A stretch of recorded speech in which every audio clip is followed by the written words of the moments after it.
petit projet, on va faire un petit programme en Python qui permet de transformer ce qui est écrit dans la case in et de le mettre dans la case out, comme c'est sur cette petite application.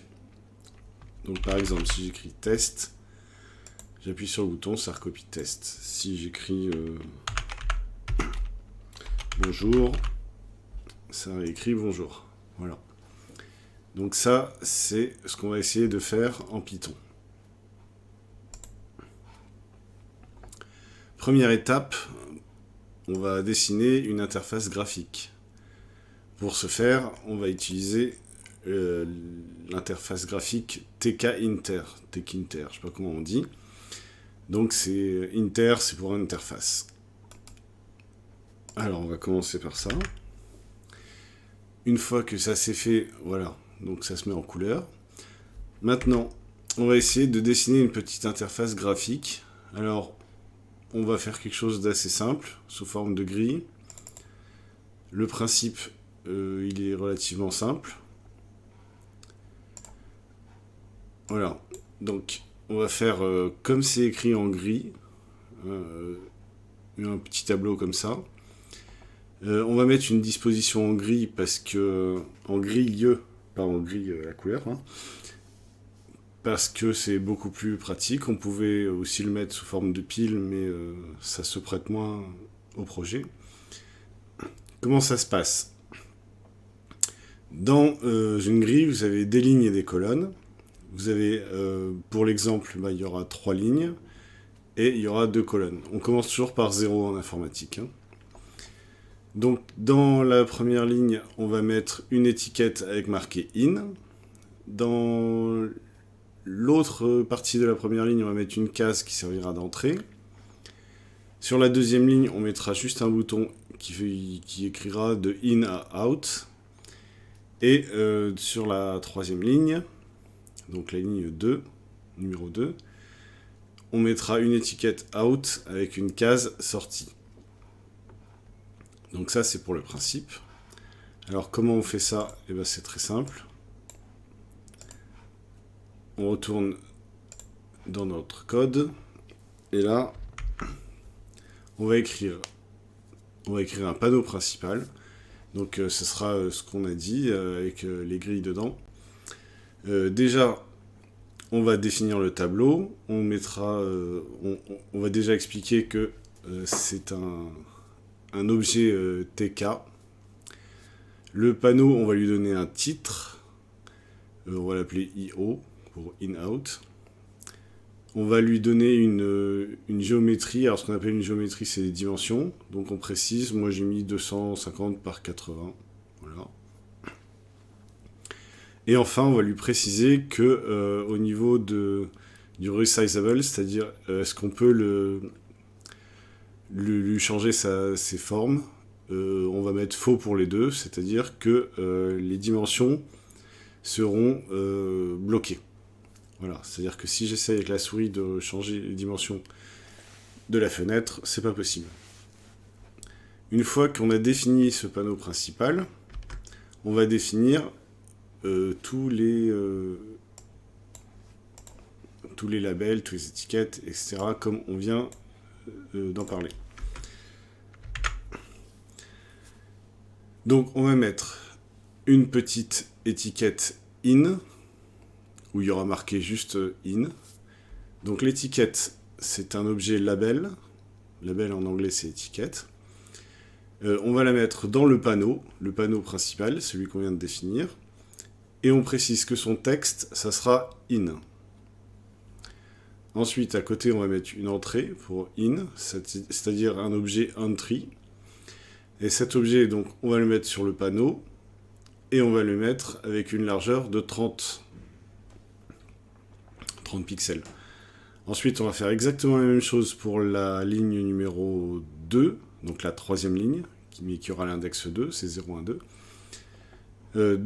On mettra une étiquette avec marqué dessus out, et à côté on mettra une petite entrée avec marqué rien du tout, de largeur 30. Et enfin on utilisera un petit bouton pour ce qui est de la validation, c'est-à-dire la transformation de in en out, comme c'était marqué sur la petite application que j'ai montrée au début, que j'ai présentée au début. Et on va lui préciser que quand on va cliquer dessus, ça va lancer la fonction in-out qu'on va définir juste après. Voilà, donc pour le moment, première étape, donc on importe le module tkinter. Ensuite, on définit le panneau principal, c'est-à-dire le panneau qui va contenir les étiquettes et les formulaires. Ensuite, on définit les étiquettes et les formulaires sous forme de variables. Donc ce sont des objets label, ouais, entrée et un bouton. Donc comme on avait convenu au départ. Ensuite, on va s'occuper de la mise en page. Alors la mise en page, ça va être comme on a expliqué sous forme de grille. Donc je rappelle, hein. Une étiquette, une case, un bouton sur la deuxième ligne, c'est-à-dire sur la ligne 1, d'indice 1, et après étiquette et une case.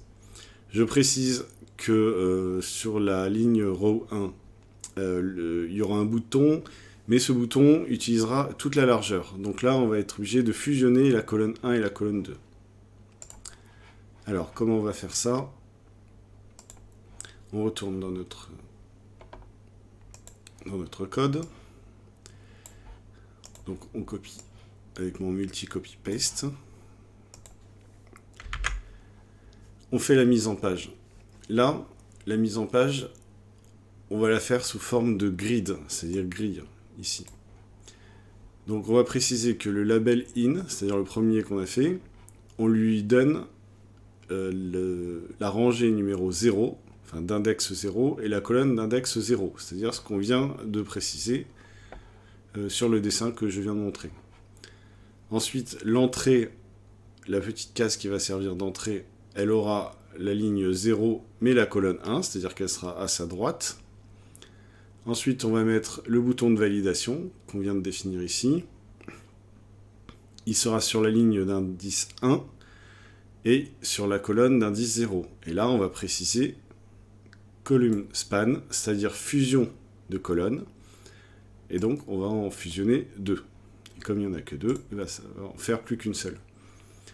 Ensuite, on fait pareil que pour la première ligne avec la ligne 0 pour la ligne 2. Et ça servira de out. Pour lancer tout ça, parce que si on ne fait pas un main loop, le panneau n'apparaît pas. Donc pour lancer tout ça, on va mettre panneau.mainLoop. Alors on va faire un petit test pour voir ce que ça donne. Il met que... Oui, bien sûr. Alors on va enlever ça pour le moment.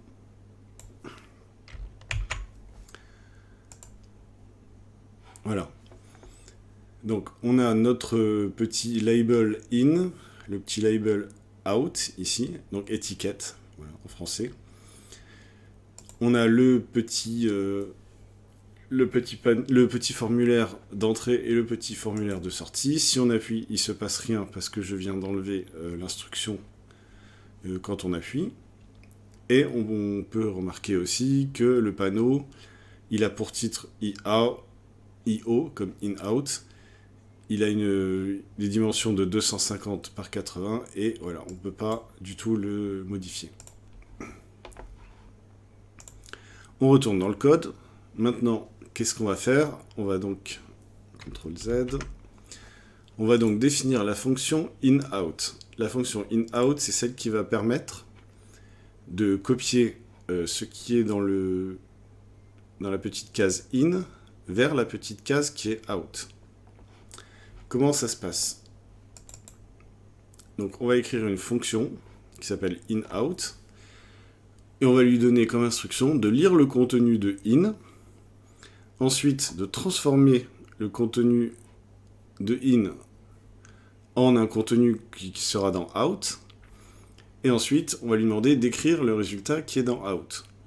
Alors je précise, là j'ai mis transform sans majuscule parce qu'il s'agit de la fonction transform. On va définir une fonction transform. Alors, cette fonction ne servira strictement à rien dans cet exemple. Je vais expliquer pourquoi. Donc, cette fonction transform, en fait, ça sera une fonction qui va transformer une chaîne en une autre chaîne. Donc, le paramètre de la fonction transform, ça sera une chaîne, et l'objet, enfin, ce qui sera retourné par la fonction transform sera une chaîne, mais cette fois-ci modifiée. Pourquoi est-ce que je fais une fonction transform? Parce que si c'est pour copier une chaîne de in à out, en fait, ça n'a aucun intérêt, si ce n'est pédagogique.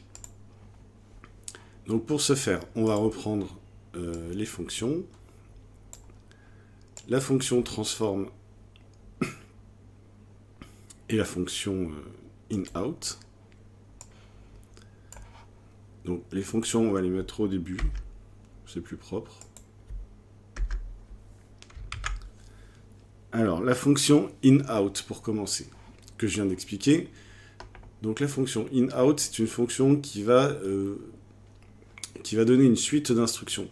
Elle va pas transformer quoi que ce soit en quoi que ce soit. Donc pour commencer, on va définir la variable transfo qui sera donc entrée.in entrée-in.get.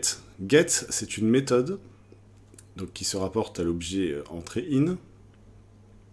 Entrée-in qui est ici. C'est une entry. Donc la méthode get va retourner le contenu de entrée-in. Donc entrée-in qui est ici, c'est une entrée. Cette méthode get va retourner le contenu, et ce contenu va être transformé par la fonction transform, qu'on va voir après. Donc dans notre variable transfo, qui est une chaîne de caractères, c'est marqué str, c'est comme string en anglais, c'est une chaîne de caractères, et à partir de transfo, qu'est-ce qu'on va faire? Eh bien, on va le réécrire dans entrée-out. Avant de faire ça, on va s'assurer, c'est pas obligatoire, mais c'est quand même plus propre, on va s'assurer qu'il n'y a rien dans entrée-out, déjà. C'est-à-dire que la case est vierge. Donc la première fois, forcément, elle sera vierge, mais si on s'amuse à écrire 3-4 fois, il y aura déjà quelque chose dedans. Donc on va faire un petit peu le ménage. Dans entrée-out, on va faire un delete, et on va supprimer donc le contenu à partir de l'indice 0, c'est-à-dire du premier caractère, et ce, pour tout le contenu de entrée-out. Donc on va faire entrée-out.get, c'est-à-dire on va retourner le contenu de ce qui était dans entrée-out, on va en prendre la longueur, et on va faire donc ce delete qui part de 0 jusqu'à la longueur totale de ce qu'il y avait dedans.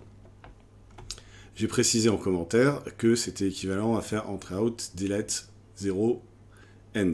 End en majuscule parce que c'est un mot-clé de Python. Petite parenthèse, je précise que ça, les dièses, ça sert à écrire des commentaires. Alors, écrivez toujours des petits commentaires dans votre code. Au début, on dit oui, bon, ça sert à rien, commentaire, voilà.